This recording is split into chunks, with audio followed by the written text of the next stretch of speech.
Pitman exercise number 14.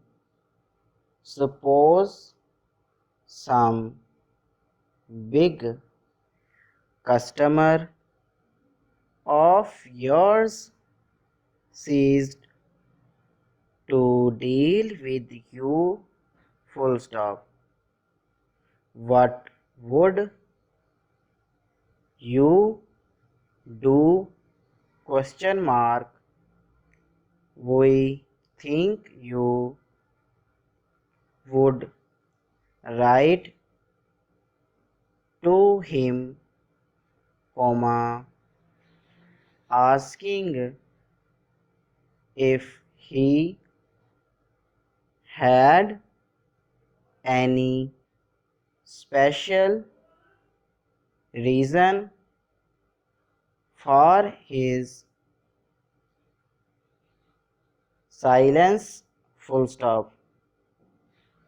This is what we are now asking you, full stop.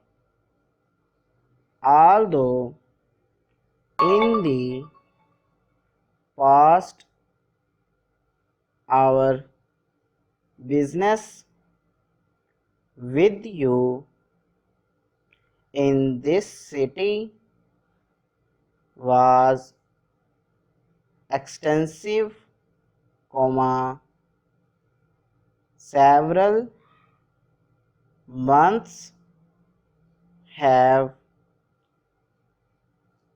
elapsed since you last had any dealings with us, full stop.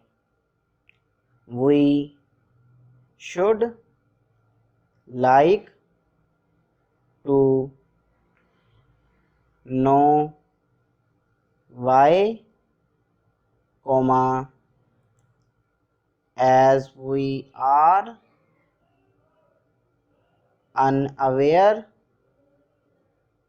of any failure to give you the best service, full stop. We always desire to satisfy all our customers, comma, large buyers or small, full stop. We assure you we shall do anything we can to put things right, comma, if you think our services in any way faulty, full stop.